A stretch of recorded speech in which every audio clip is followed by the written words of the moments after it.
gentilmente lo agregamos al grupo para que se puedan recoger en ese transporte, ¿ok? Así que gracias, Jaime, y por favor transmite nuestro agradecimiento a la iglesia. Ok, hoy es un día súper especial. Normalmente todos los domingos para nosotros son muy especiales porque nos reunimos como iglesia. A Dios gracias, podemos reunirnos en este lugar mientras abren nuestro otro edificio ya en Columbia Heights. Y estamos distanciados por esta cuestión de la pandemia y enmascarados por el virus. Pero a Dios gracias podemos reunirnos. Y no estamos todos, pero podemos sentir la libertad de venir. No solamente hoy nos estamos reuniendo, sino que el mundo cristiano hoy celebra lo que se llama el Domingo de Resurrección. Muchos entienden que el Domingo de Resurrección es el día donde se celebra la resurrección de Cristo. Nosotros somos no solamente cristianos, sino que somos bíblicos. Y la iglesia temprana, la iglesia primitiva, se reunía el primer día de la semana porque ese era el día que celebraban la resurrección de Cristo. Así que nosotros celebramos la resurrección de Cristo todos los 52 domingos del año. Pero especialmente este, que es inicio de primavera. Ustedes pueden ver que las Cherry Blossom y el tráfico que hay por el festival del Cherry Blossom y las flores están comenzando a salir y los animalitos, las ardillas, los venaditos, todo eso anda bonito por la ciudad. Y no solamente eso, sino que hoy es primer domingo del mes donde celebramos la Cena del Señor. Y no solamente eso, sino que hoy terminamos nuestro estudio kilométrico de Marcos. Llegamos al final de esta serie tan especial. No sé si para ustedes ha sido tan especial como para mí. Muchos nos han manifestado que han aprendido de la biografía de Jesús, del puño y letra de Marcos. Y hoy llegamos al final de la serie. La semana que viene vamos a tener no un sermón, sino una conferencia de lo que se llama la crítica textual.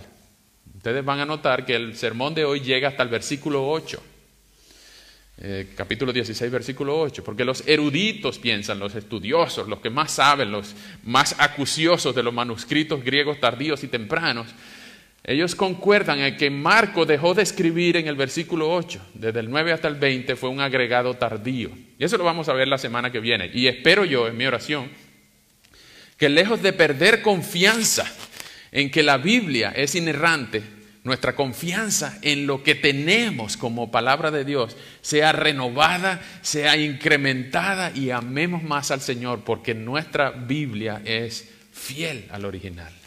Así que hoy vamos a hablar de Marcos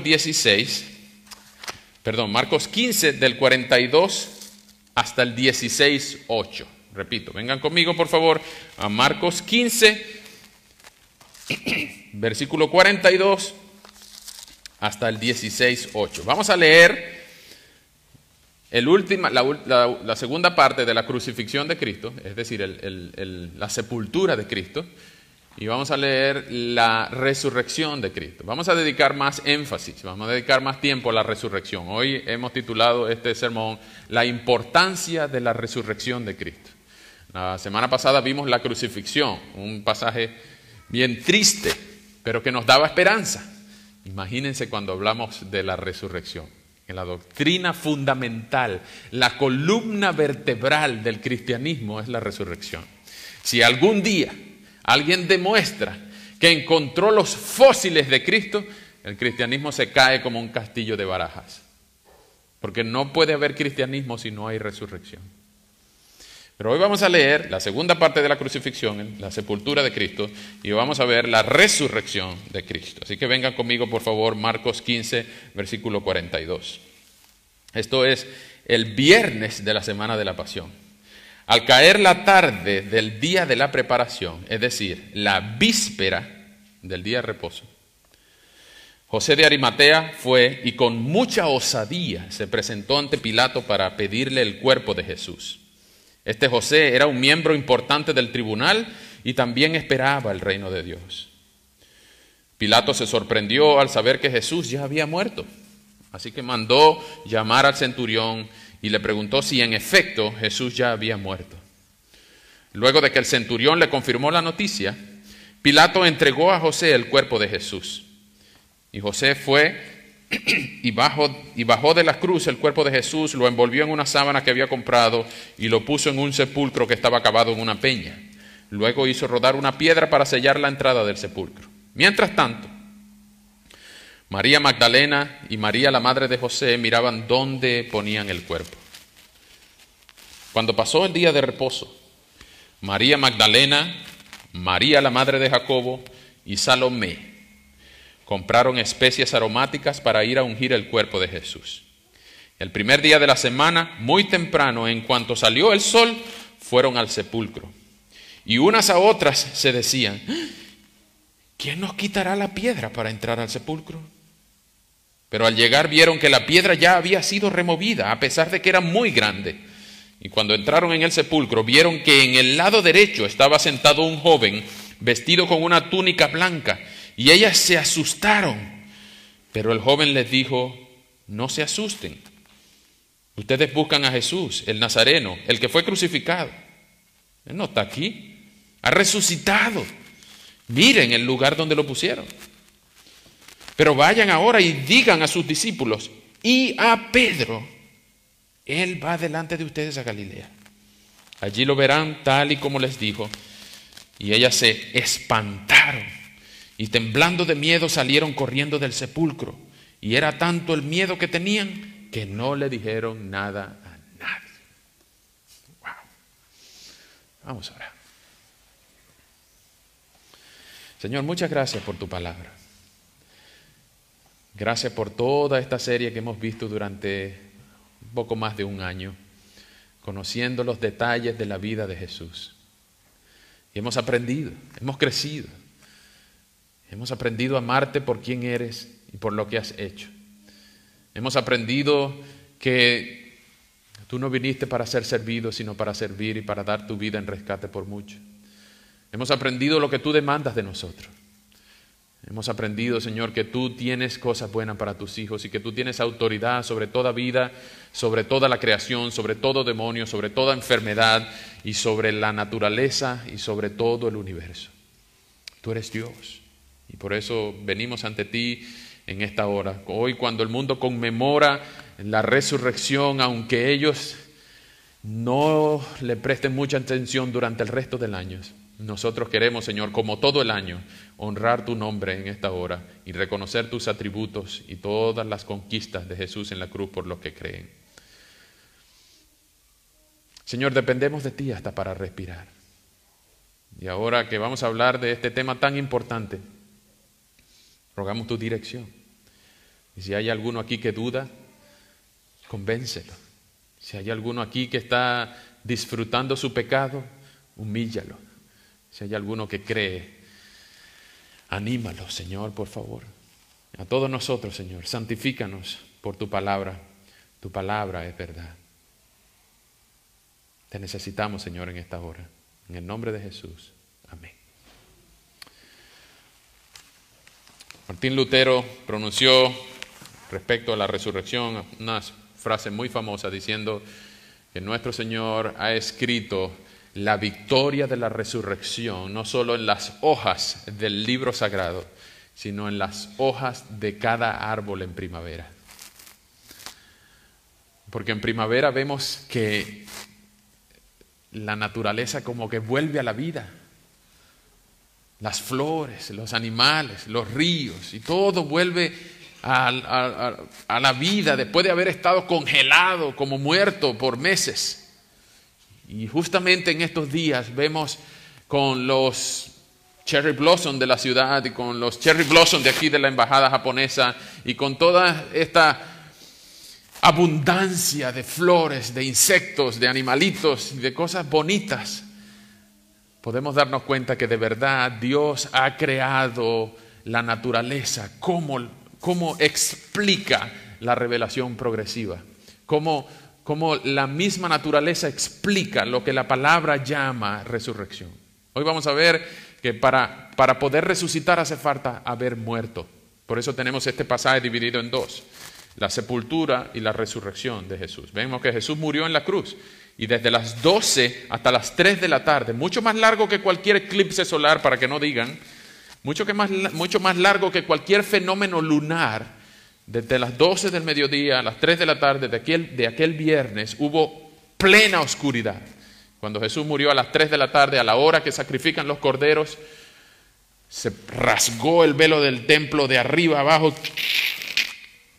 Y ahora, por ese simbolismo, nosotros podemos tener acceso al lugar santísimo. Pero ese día Jesús murió. Y algunos gnósticos, especialmente, dicen, ¿cómo pudo morir si era Dios?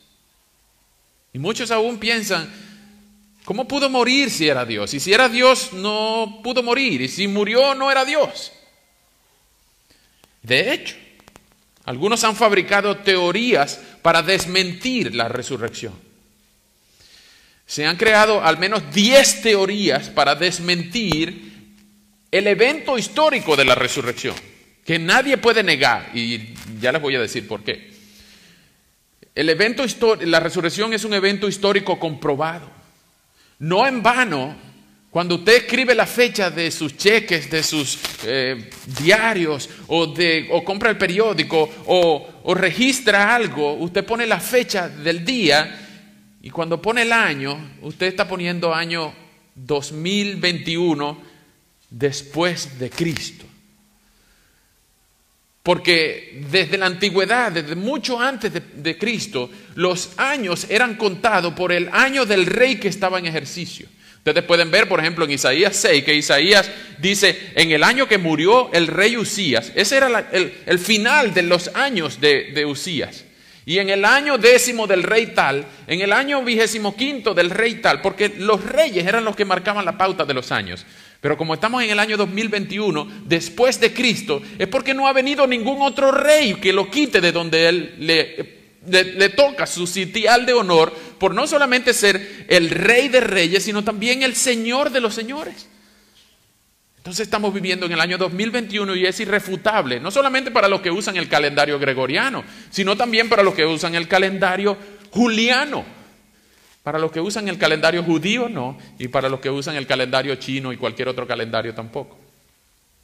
Pero es mundialmente conocido que estamos en el año 2021 después de Cristo. Y es tan así que quieren quitar a Cristo del medio y ahora en vez de llamarlo 2021 después de Cristo, ahora quieren llamarlo 2021 de la era común. ¿Están notando el patrón? Pero no solamente lo quieren quitar del calendario, sino que lo quieren quitar también de la Navidad. Y ya no se puede decir feliz Navidad porque es ofensivo para los que no creen en Cristo. Hay que decir ahora felices fiestas. Y Santa Claus ocupa mayor importancia que Jesús en la Navidad. Esta semana también no podemos decir ahora Holy Week, no podemos decir feliz Semana Santa, feliz Resurrección, no, hay que decir Easter, Happy Easter, como que si las cosas que pasan en el este, en el oriente, no tienen que ver con lo que ocurrió en aquel año donde Jesús resucitó. Bueno, no solamente cambian el nombre, sino que también cambian el personaje principal. Ya no es Cristo el personaje principal de la semana, sino un bendito conejo que pone huevos. En nuestros países hay tradiciones. Por ejemplo, en mi país hacen un muñeco de tela y lo llenan de papel o de paja o de cualquier cosa pirotécnica y le ponen la cara del corrupto, del peor corrupto y lo queman en la plaza pública. Ese Judas, están quemando a Judas, el traidor. Y hay tantas tradiciones que uno se pone a ver de dónde sacaron eso, porque de la Biblia no fue. Pero estas teorías que intentan desmentir la ocurrencia histórica de la resurrección como evento histórico comprobable, no solamente en la historia, en los anales de la historia comprobable, sino que han inventado al menos 10 teorías para decir que la resurrección no ocurrió, que Jesús no murió y volvió a la vida al tercer día. Dicho sea de paso, algunos dicen, bueno, pero ¿cómo desde el viernes a domingo hay 3 días. Bueno, porque los judíos contaban cada parte del día como un día completo. Entonces la cuenta da 2 días y medio, pero cuentan la mañana del domingo como un día completo. Entonces, esas teorías, esas 10 teorías, hay una que es mi favorita, ya vamos a entrar al texto, pero dense cuenta que los que quieren desmentir la teoría, la resurrección como evento histórico, ellos hablan de que el cuerpo fue robado, llaman la teoría del cuerpo robado o el cuerpo perdido. Simplemente dicen que sí, Jesús murió, pero el cuerpo se perdió o lo robaron. También hablan de la teoría de la conspiración, es decir, los discípulos, los 11 discípulos y los seguidores conspiraron para guardar el cuerpo y desaparecer el cuerpo de manera de crear la leyenda de Jesús que había resucitado. Pero ustedes pueden leer, por ejemplo, y les recomiendo que lean el caso de Cristo, de Lee Strobel, una investigación exhaustiva, no solamente desde el punto de vista documental, sino desde el punto de vista de derecho. Si el juicio a Jesús, la sepultura y la resurrección son comprobables históricamente. Él dice que no solamente no se puede creer en que fue una conspiración, porque las leyendas no se crean sino en al menos 2 generaciones. Y tan temprano como 24 meses después se escribió cartas de Primera de Corintios. Después de la resurrección de Cristo, ya el credo de Primera de Corintios 15 estaba escrito. Entonces no pudo haberse creado una leyenda en 2 años. No pudo haber una teoría de la conspiración que los discípulos, hasta el viernes, unos grandes cobardes, y desde el domingo en adelante conspiraron para contradecir a Roma. No.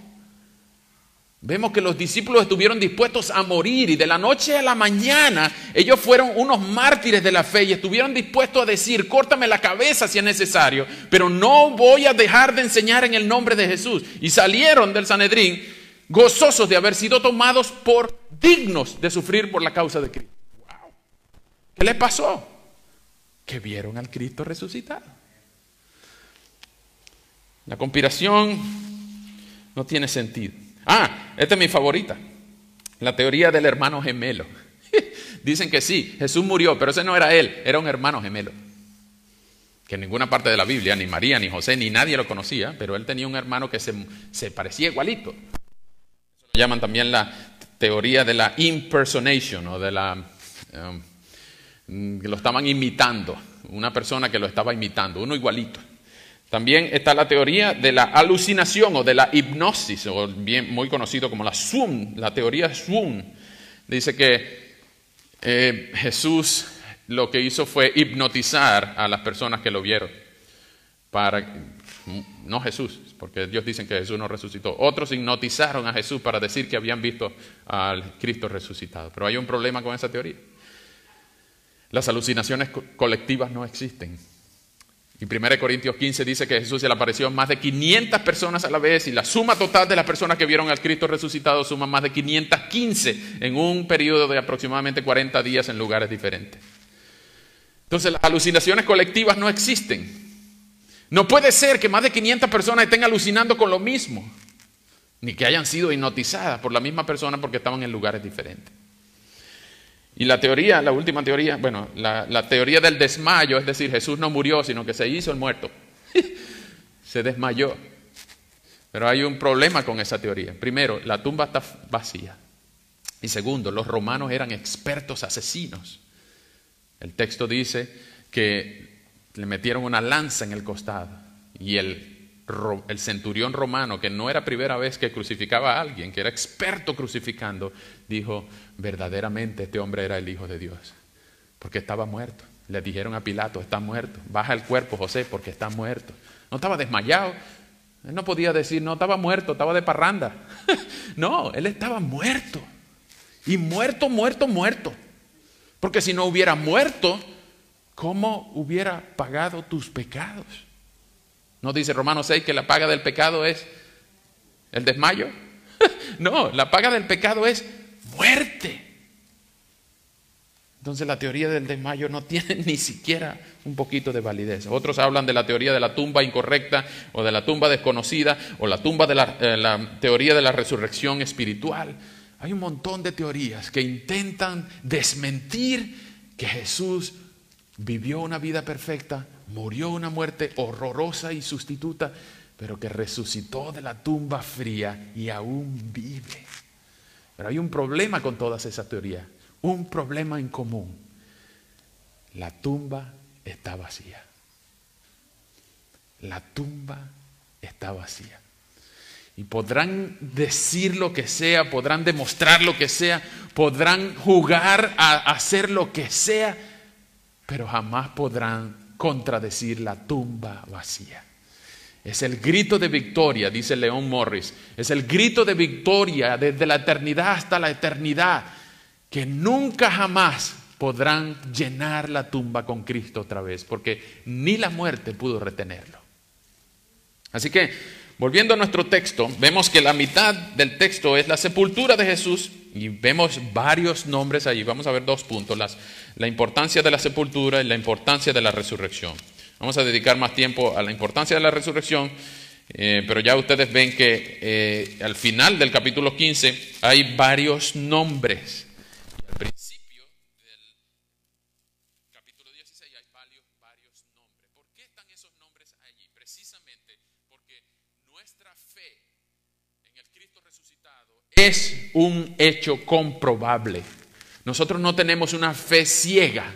Bueno, sí, porque me dijeron que tenía que creer en la resurrección. No. La fe es un hecho histórico comprobable. Nosotros no creemos una fe ciega. Nosotros creemos una fe basada en hechos, en objetivos. Una fe en objetivos. Ustedes pueden ver, por ejemplo, en el final del capítulo 15, ahí está José de Arimatea. Y no dicen José de Arimatea como un tal fulano. No, José de Arimatea, y dice en su descripción en el versículo 43, que José de Arimatea era un miembro importante del tribunal, esto es del Sanedrín. Esto no era cualquier José. En mi pueblo hasta los perros se llaman José. Pero este era un alto funcionario del Sanedrín. Es más, en Lucas 19, ustedes encuentran también que junto con José de Arimatea estaba un tal Nicodemo. ¿Ustedes se acuerdan de Nicodemo en Juan 3, que fue de noche a Jesús y le preguntó: Maestro, sabemos que vienes de parte de Dios, porque nadie puede hacer las cosas que tú haces si no está Dios con él? Y junto con José de Arimatea y Nicodemo estaban también unos personajes como Pilato, y también en el versículo 47, Pilato no estaba ahí, pero dio permiso para sepultar el cuerpo de Jesús.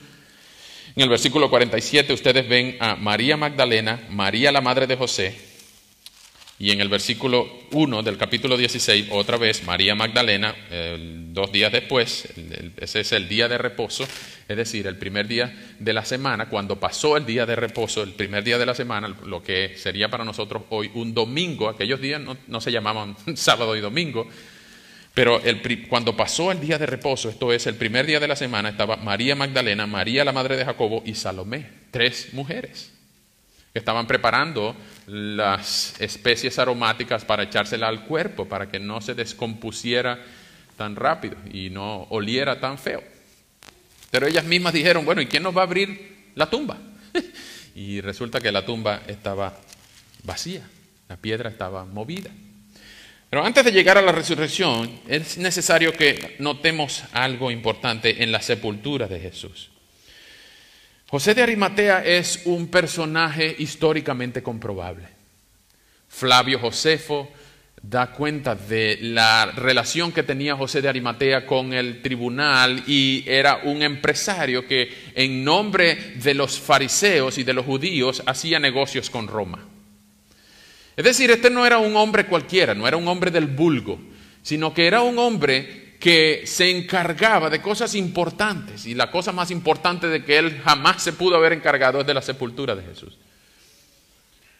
Compró una sábana para envolver a Jesús, y bajó a Jesús de la cruz con el dolor de María.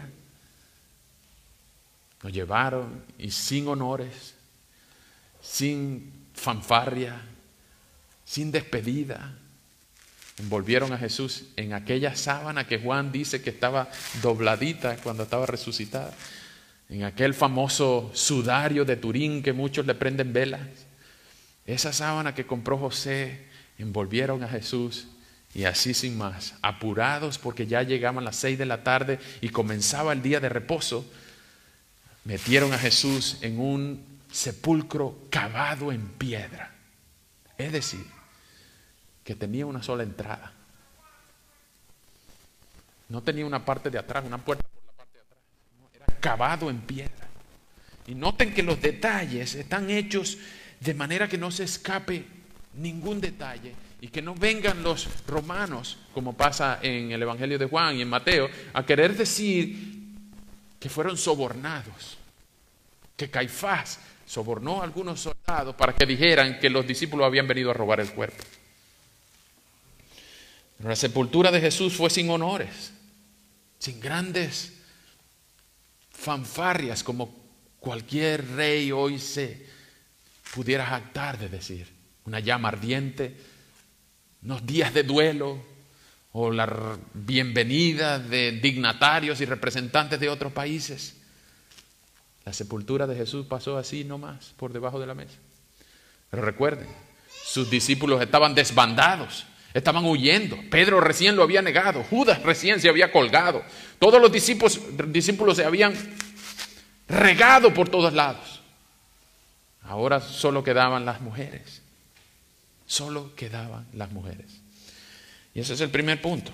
Jesús murió sin honores. Humanamente hablando, uno más del montón. Y eso fue el viernes. Pero Samuel Lockridge dice en su famoso sermón: hoy es viernes, pero el domingo viene. Todo viernes de sufrimiento tiene su domingo. El segundo punto es la importancia de la resurrección. Ustedes noten los detalles también. Que los primeros testigos presenciales son 3 mujeres. 3 mujeres. El final del capítulo 15, el principio del versículo del capítulo 16 nos presenta a María Magdalena. De hecho, esa es una de las evidencias internas de que el versículo 9 no estuvo allí desde el principio. El versículo 9 nos vuelve a presentar a María Magdalena y dice que de la cual Jesús había sacado 7 demonios. Pero si ya nos la habían presentado 2 veces, en los versículos 15, 47 y 16, 1. Entonces estaba María Magdalena, María la madre de Jacobo y Salomé. 3 mujeres. ¿Por qué es tan importante el hecho de poner 3 mujeres allí? Bueno, por una razón muy especial. Si los autores del Nuevo Testamento hubiesen querido validar o hacer ver que el Nuevo Testamento, si no fuese verdad, que el Evangelio de Marcos tuviese una credibilidad irrefutable, jamás hubieran puesto mujeres. Porque las mujeres no podían jurar testimonio, brindar testimonio en tribunales. Su testimonio en aquellos días no valía nada. Hemos avanzado, ¿verdad, hermanas? Aquellos días la mujer era un ser humano de segunda clase. Pero el biógrafo de Jesús pone no solamente una, sino 3. Así que Jesús y el biógrafo de Jesús resalta el valor y la credibilidad de la mujer como testigos presenciales de Jesús, de la resurrección de Jesús. Así que ese es el verdadero valor de una mujer, es tan creíble como un hombre. Segundo, la resurrección es un evento histórico comprobable, porque los romanos lo certifican.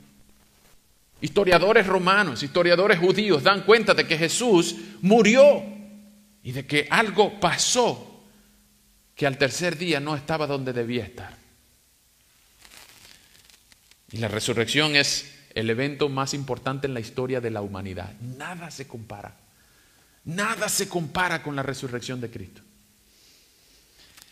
Aquí yo aprovecho para preguntarles: ¿de verdad ustedes creen que Jesús resucitó? ¿De verdad, verdadita? Hace tiempo en una escuela dominical de adolescentes, no de niños, saben que los niños preguntan cosas interesantes, pero los adolescentes preguntan también cosas interesantes de vez en cuando. Y estaban dando la escuela dominical de Jonás. Ustedes saben, a ellos les cuentan muchas historias. Y la historia de Jonás es fascinante. Y el alumnito, el muchacho le pregunta a la maestra, maestra, pero ¿quién va a creer esa historia? ¿Cómo puede un hombre ser tragado por una ballena? Vivir 3 días en la barriga de la ballena, orar desde la ballena y ser vomitado al 3er día en una playa de Nínive. ¿Quién va a creer esa historia? ¿Qué científico puede dar fe? ¿Qué doctor puede avalar que esto de verdad pasó? ¿Qué le dirían ustedes? En las universidades, muchachos de ustedes que están en universidades, se van a burlar de ustedes cuando hablen de la resurrección. En los trabajos, en las posiciones científicas, en el alto nivel universitario, en las cátedras, entre eruditos, entre científicos, cuando hablen de volver a la vida, se van a burlar de ustedes. Pero no solamente nosotros creemos en un Dios que es capaz de hacer permanecer a Jonás en el vientre de un gran pez, sino que nosotros creemos mucho más que eso, que es capaz de recuperar la vida que Él mismo puso y por el mismo Espíritu de Dios volver a respirar. El mismo Espíritu que el mismo Hijo en Juan 11 llamó sobre Lázaro, ven fuera, y Lázaro salió de la tumba, amarrado y todo, pero salió. No solamente creemos la historia de Jonás, sino que creemos la historia de Lázaro y creemos también la resurrección de Jesús. Para Dios no hay imposible. Para Dios no hay imposible. Pero de verdad tú crees la resurrección.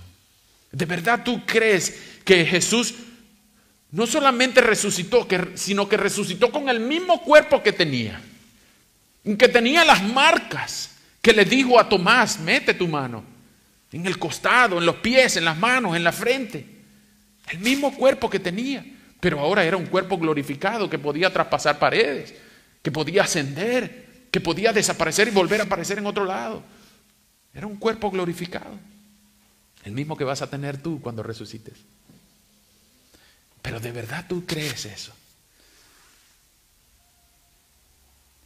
Y si lo crees,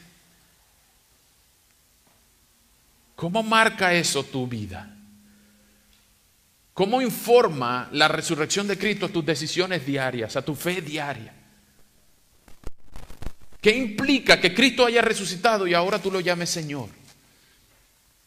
Y peor aún, si no lo crees, ¿no estarás corriendo riesgo de muerte eterna si algún día es verdad y tienes que dar cuenta de tu rechazo?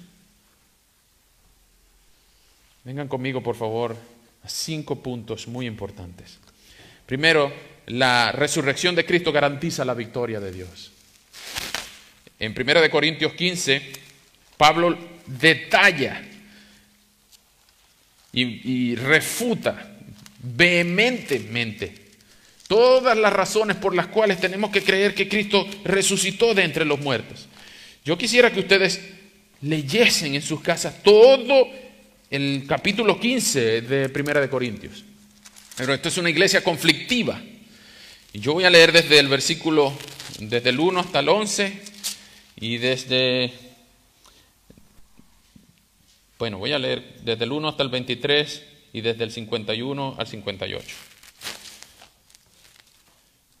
Vengan conmigo, por favor, a 1 Corintios 15. Además, hermanos, les anuncio el evangelio que les prediqué, que el mismo que ustedes recibieron y en el cual siguen firmes. Por medio de este evangelio serán salvados siempre y cuando retengan la palabra que les he predicado. De no ser así, habrán creído en vano. En primer lugar, les he enseñado lo mismo que yo recibí. Y este es el credo de 1 Corintios. Que conforme a las Escrituras, Cristo murió por nuestros pecados. Que también, conforme a las Escrituras, fue sepultado y resucitó al 3er día. Y que se apareció a Cefas y luego a los 12. Después apareció a más de 500 hermanos a la vez, de los cuales muchos aún viven y otros ya han muerto. Luego se le apareció a Jacobo, después a todos los apóstoles. Y por último, se me apareció a mí, que soy como un niño nacido fuera de tiempo. A decir verdad, yo soy el más pequeño de los apóstoles y no soy digno de ser llamado apóstol porque perseguía la iglesia de Dios. Pero por la gracia de Dios soy lo que soy y su gracia para conmigo no ha sido en vano. Pues he trabajado más que todos ellos, aunque no lo he hecho yo, sino la gracia de Dios que está conmigo.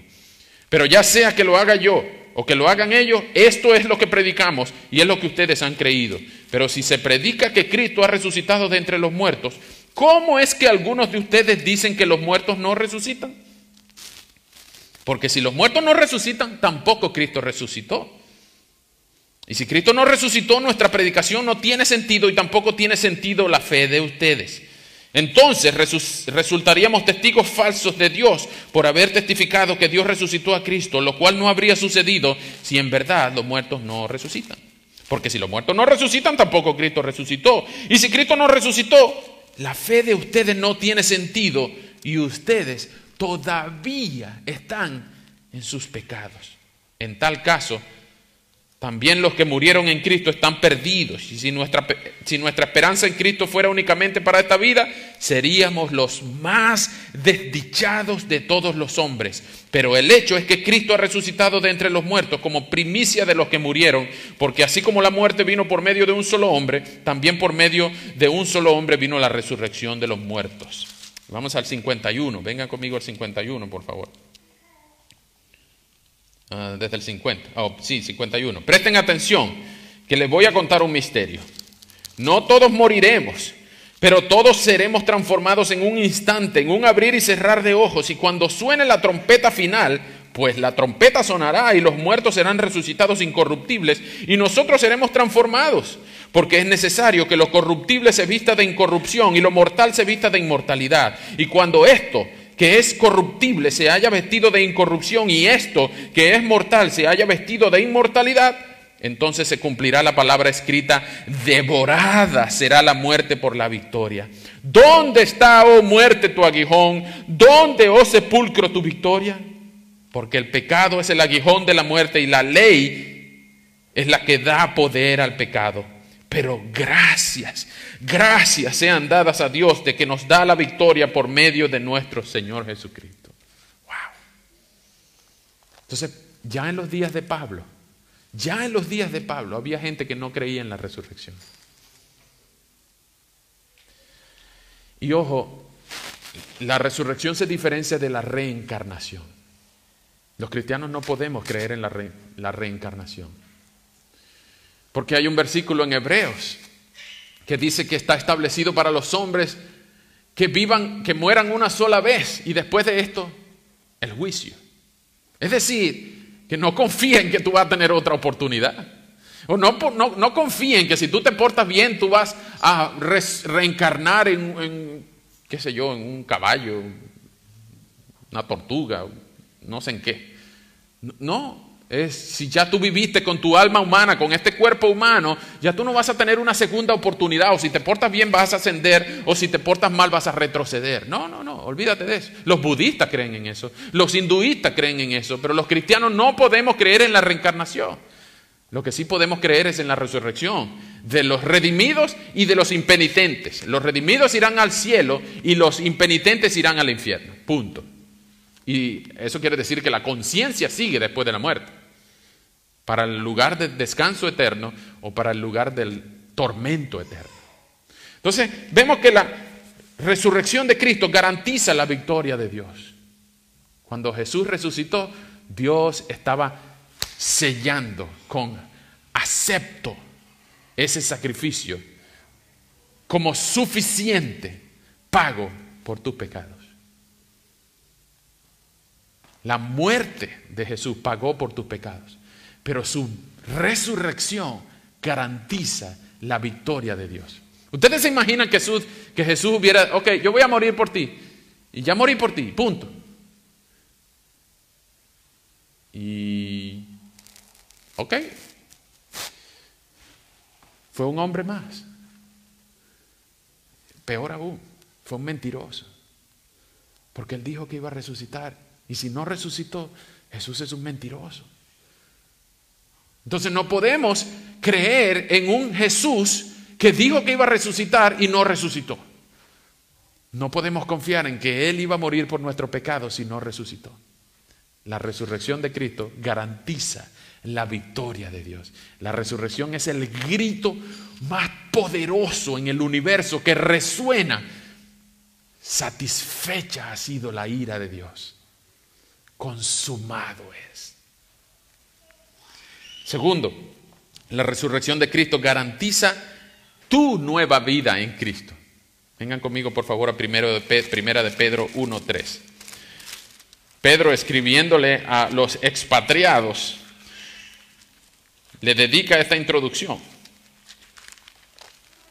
En Primera de Pedro 1, capítulo 1, versículo 3, dice así: Bendito sea el Dios y Padre de nuestro Señor Jesucristo, que por su gran misericordia y mediante la resurrección de Jesucristo nos ha hecho nacer de nuevo a una esperanza viva. Es decir, la resurrección de Cristo es lo que garantiza que tú puedes tener una nueva vida.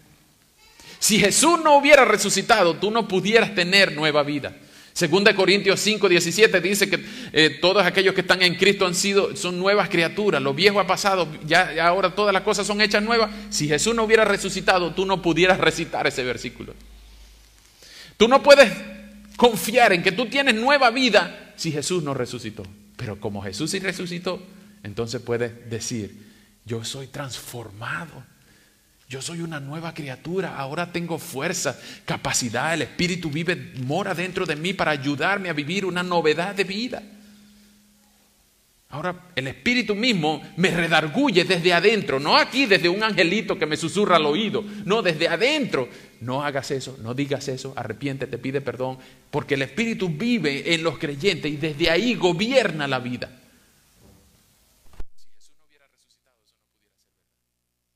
Tanto la resurrección de Cristo garantiza nuestra nueva vida en Cristo. La resurrección de Cristo también garantiza el cumplimiento de la ley. Vengan conmigo por favor a Romanos 7.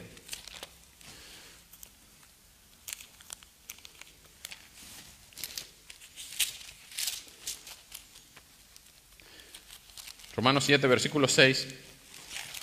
En la primera parte dice así: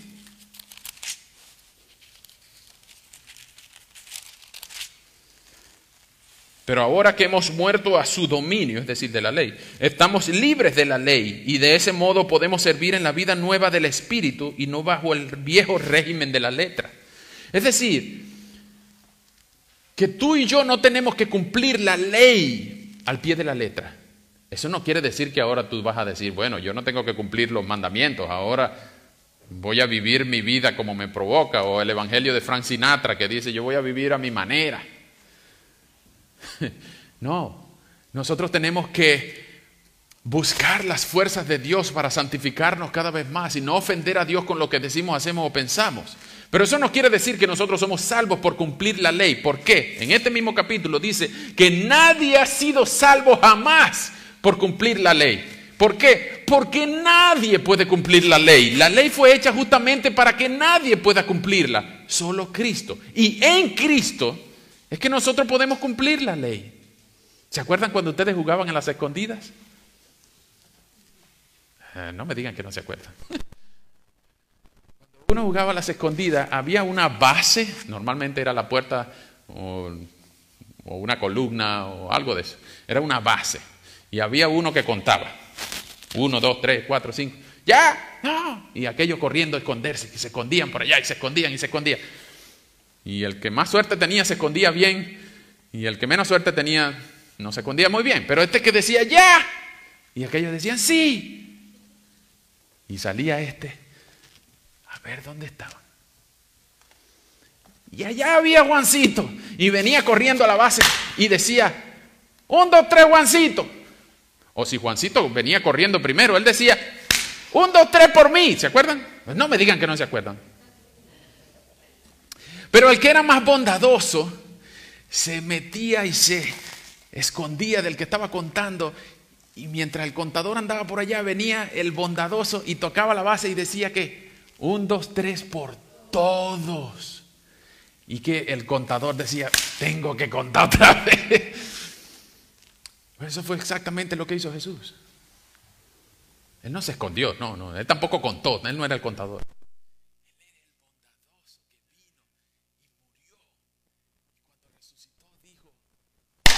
Un, dos, tres, por todos los que han de creer en mí. No por toda la humanidad, no por todos los hombres, porque eso implicaría que el infierno estuviera vacío. Y no, Jesús murió por todos los que creen en Él. Y ahora son libres. Y ahora no dependen de la ley, sino que Jesús cumplió la ley al tocar la base y decir, 1, 2, 3. 1, 2, 3 por todos. Y en Él somos libres. ¿Estás entendiendo por qué no tienes que cumplir la ley para ser salvado? Ahora tienes que en Cristo buscar agradar al que te salvó y te hizo libre. ¿Estás entendiendo? La resurrección de Cristo garantiza que en Él podemos cumplir la ley. Y eso hace que no tengamos que ser perfectos ante Dios, porque jamás podremos. Jamás podremos. Él sí. Él era perfecto ante la ley. Él era el cordero macho de 1 año que Levítico dice que tienen que sacrificar para poder hacer expiación del pueblo. Y su sangre derramada era echada en el lugar santísimo y así la ira de Dios era aplacada contra el pueblo. Pues Él murió exactamente el día de la Pascua a las 3 de la tarde cuando sacrifican a los corderos. Y Él mismo fue perfecto. Así que con que tú pongas tu fe en Él, con que tú le pidas perdón a Dios por tus pecados, con que tú vengas a la cruz, que no tienes que ser clavado, sino arrodillarte ante la cruz, ante la majestad de Cristo y pedir misericordia por tus pecados, por tu alma, que no te toca, pero por la gracia de Dios en Cristo tú puedes disfrutar de ese 1, 2, 3, porque tú eres uno de esos todos si puedes creer. Ven a Cristo en arrepentimiento y fe y no tardes más, no tardes más. No esperes al próximo domingo de resurrección porque a lo mejor no llegamos. Ven a Cristo hoy y no tardes más. Pide perdón por tus pecados y acepta la oferta gratuita de la gracia de Dios, que si la estás entendiendo, no tardes más, no endurezcas tu corazón, no te aferres a tu pecado, no ames más al mundo. Ven a Cristo, que Cristo es digno. Él tocó la base por ti. La resurrección de Cristo no solamente garantiza la victoria de Dios, no solamente garantiza nuestra nueva vida en Cristo, no solamente garantiza el cumplimiento de la ley, sino que garantiza tu resurrección también. ¿Tú sabes que algún día vas a resucitar? ¿Tú sabes que Eclesiastés 3:11 dice que la eternidad está grabada en el corazón del hombre? ¿Tú sabes que ningún ser humano del planeta se come el cuento de que esta vida es todo lo que existe? Podrán decir que esto se acaba cuando uno vaya al hueco, pero nadie cree eso. De verdad nadie cree eso. Cualquiera que tenga, no tiene que tener 4, con 3 dedos de frente que tenga, sabe que esto no es todo lo que existe. Que hay conciencia después de la muerte, que hay una vida más allá. No sabemos dónde está ubicada físicamente, pero la Biblia lo llama los lugares eternos, el cielo o el lugar de descanso eterno, o el infierno, que es el lugar del tormento eterno. Y ojo, no somos aniquilacionalistas como testigos de Jehová o mormones que dicen que cuando lleguen al infierno y el alma descienda por la escalera, no sé si será eléctrica, pero por una escalera eléctrica el alma llega al infierno y cuando toque las llamas del infierno se extingue. ¡Ay, qué fácil! O sea, tú fuiste un bandido toda aquí tu vida y cuando llegas no pasa ni un milisegundo en el infierno pagando tu pecado.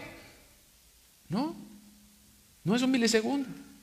Es una eternidad con tormento y sufrimiento, donde la misma Biblia enseña que la llama no se apaga y el gusano no se muere.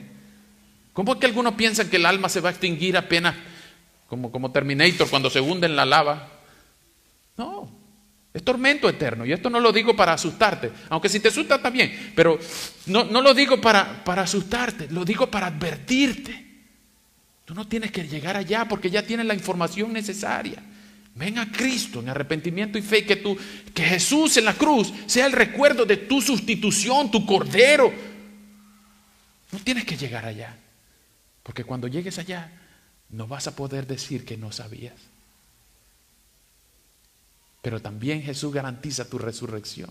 Si tú crees en Él, si tú eres uno de esos todos que Él dijo, 1, 2 por 3, 1, 2, 3 por todos. Si tú eres uno de ellos, Él garantiza tu resurrección. El día que tú mueras, cierres los ojos, se rompa la cadena de plata que dice Eclesiastés 12. Cuando tu alma y tu cuerpo se separen, tú vas a ser transportado en las manos amorosas del que ya venció la muerte y puede abrirte la puerta de la vida eterna. De aquel lado de la vida eterna, Él te la puede abrir. Tú vas a ser transportado desde la sala del hospital hasta la puerta del cielo, en las manos de Jesús, porque Él garantiza tu resurrección. Vengan conmigo por favor a Colosenses 3.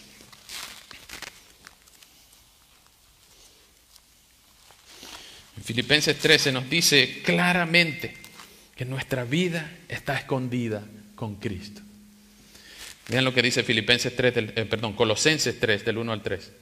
Puesto que ustedes ya han resucitado con Cristo, busquen las cosas de arriba donde está Cristo sentado a la derecha de Dios. Pongan la mira en las cosas del cielo y no en las de la tierra, porque ustedes ya han muerto y su vida está escondida con Cristo en Dios. Hermano, hermana, no tengas temor de la muerte.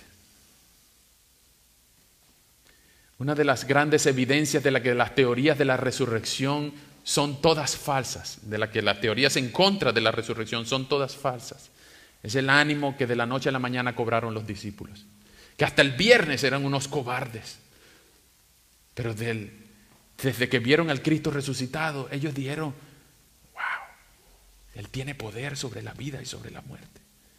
¿Qué me puede pasar a mí que Él no lo tenga bajo control? Ni la vida, ni ángeles, ni principados, ni potestades, ni peligro de espada, ni peligro de muerte, ni hambre, ni desnudez, ni lo presente, ni lo porvenir, no pueden separar del amor de Dios que en Cristo Jesús. Ni tragedia, ni sufrimiento, ni coronavirus, ni lágrimas, ni dolor, ni llanto, ni enfermedades, ni tragedia. Nada nos puede sacar de las manos amorosas de Dios. Tú estás seguro. ¿Quién se atreve? ¿Quién se atreve a sacarte del puño de Dios? No tienes que tener temor a la muerte, pero tampoco tienes que tener temor a la vida. Tú puedes vivir con gozo. Eso no quiere decir que tú andes con una sonrisa en los labios todo el tiempo, con una parranda, una sonrisa en los cachetes, ¿no? Tú puedes enfrentar la vida con gozo. Tú tienes propósito, tú tienes significado, tú tienes un destino. Ya la condena del pecado no está sobre ti. Tú puedes enfrentar la vida con gallardía. Tú puedes sonreír ante las adversidades. Tú puedes saber que estás en las manos de Dios. Las decisiones tuyas incluso son informadas por la resurrección. Porque dice Pablo en 1 Corintios 15, pues si Cristo nos resucitó, entonces mejor comamos y bebamos, porque mañana moriremos. Pero nosotros podemos vivir la vida con gozo, al saber que nuestro Señor en Hebreos 12, 1 al 2 dice que Él enfrentó la cruz con gozo, menospreció lo oprobio. Porque Él sabía, cuando lo estaban clavando en la cruz, colgando en la cruz, escupiendo, coronando con espinas, clavando, Él sabía que eso no iba a ser para siempre, que eso a lo mucho iba a durar 3 días. Y por eso pudo orar: Padre, perdónalos, porque ellos no saben lo que están haciendo. Y no te extrañe cuando tú llegues al cielo que podrás encontrar a algunos de los soldados que clavaron a Jesús en la cruz. No te extrañe. Así que la resurrección, ¿cómo informa tu vida? ¿De verdad tú crees en la resurrección? Si es verdad que Jesús resucitó, dice Lee Strobel, si es verdad que Jesús resucitó, sus enseñanzas son más que buenas ideas. Sus enseñanzas son perspectivas divinas y exigencias eternas que tenemos que obedecer. Si es verdad que Jesús resucitó, su moralidad es la base inconmovible para nuestras decisiones y elecciones morales, no nuestro egocentrismo y nuestra comodidad. Si de verdad Jesús resucitó, aún vive y me escucha cuando oro. Está disponible, intercede, escucha, exige, espera. Si en verdad Cristo resucitó, conquistó la muerte y garantizó mi victoria sobre la muerte también. Más aún, perdonó mis pecados y valida mi fe. Puedo predicar con gozo porque Jesús resucitó. Si Jesús resucitó, eso confirma que verdaderamente era el Hijo de Dios y tiene poder divino, habilidad sobrenatural para guiarme y ayudarme y transformarme a medida que yo lo sigo. Porque si Él pudo poner su vida, también pudo quitarla y volverla a tomar. Tiene poder sobre mis decisiones y mis eventualidades. Si de verdad Cristo resucitó, conoce el dolor y la tragedia, el llanto y el dolor, la pérdida y el sufrimiento. Así que Él puede consolarme y compadecerse de mí. Si en verdad Cristo resucitó, me ama como dijo que me amaba. Oró por mí y soy amado por Él. Puedo dedicar mi vida a Él con gozo, sin temor de perder nada, sino ganar todo, porque cuando lo tengo a Cristo, lo tengo todo. Si en verdad Cristo resucitó, merece mi lealtad, mi obediencia y mi adoración. Wow. ¿Tú crees que Cristo resucitó por ti? ¿Es Cristo tu sustituto? ¿Es Cristo tu Señor? Oro que sí. Y que la resurrección de Cristo guíe, norme, informe todas tus decisiones a lo largo de la vida. Porque no hay verdad más fundamental, más grandiosa, más maravillosa en el planeta que la resurrección de Cristo. Y por último, hermanos, permítame terminar con esto. La semana que viene vamos a ver, como les dije, es una conferencia respecto a la crítica textual. Vamos a ver todo el Evangelio de Marcos en un sermón, pero vamos a ver especialmente por qué el Evangelio termina en el versículo 8. Y entre ellos, ustedes van a ver que las mujeres que estaban ahí en la cruz de Jesús, vean cómo termina el Evangelio. En el versículo 8, las mujeres se espantaron. El versículo 8, ellas se espantaron y temblando de miedo salieron corriendo del sepulcro. Y era tanto el miedo que tenían que no le dijeron nada a nadie. Colorín colorado, este cuento se ha acabado. Y la gente del primer siglo pensó, no, la historia no puede quedar así, mejor inventamos un mejor final. Y hay al menos 3 diferentes finales de Marcos. 3 diferentes finales de Marcos. El final abrupto, el final alternativo y el final largo. Eso se los cuento la semana que viene. Déjenme terminar con esto. Hermanos, si de verdad Cristo resucitó, que de hecho creemos que así lo hizo. No solamente resucitó, sino que murió muertico. Murió y al tercer día resucitó. Si de verdad eso ocurrió como dice, Él dijo que iba a morir y murió. Él dijo que iba a resucitar. 4 veces dijo que iba a resucitar y resucitó. Pero también dijo que iba a volver. ¿Tú lo estás esperando? Vamos a orar. Señor, muchas gracias por tu palabra. A lo largo de todo este año vemos la biografía de Jesús, el impresionante y maravilloso Jesús, que muchos se sorprendían, se asombraban de su doctrina, de su poder, de su autoridad. Muchos Incluso Pilato se maravillaban de él. Y nosotros hoy aquí, Señor, 2000 y tantos años después de estos eventos, aún nos maravillamos de la grandeza, del poder, del esplendor, de la majestad de nuestro Señor. No podemos sino terminar este libro con la boca abierta, asombrados de tu poder. Y entender, Señor, que tú hiciste todo eso por amor a tu pueblo. Señor, queremos adorarte el resto de nuestras vidas y que el poder de la resurrección informe nuestras decisiones.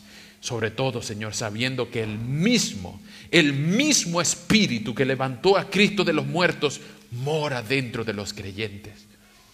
Y esa gran verdad, Señor, rogamos que informe todas nuestras decisiones y que nos ayude a vivir todos nuestros días por el poder que levantó a Cristo de los muertos. Ayúdanos, Señor, te lo rogamos. Pero también, Señor, sabemos que muchos de nosotros dudamos y que nos acordamos de la resurrección una vez al año. O aún, Señor, algunos que puedan estar escuchando, no cree, sino teóricamente cuando mucho. O esta resurrección no informa su vida. No se maravillan de ti. No te reconoce como Rey, Dios, Señor. Rogamos, Señor, que hoy sea el día que, siendo informado de esta gran verdad tan poderosa, no podamos seguir viviendo indiferentes ante la resurrección de Cristo. Y rogamos, Señor, que haciendo esto podamos no solamente ser convencidos de tu poder, sino animados por tu amor. Porque tú dijiste que ibas a morir y moriste, que ibas a resucitar y resucitaste, y que volverás algún día.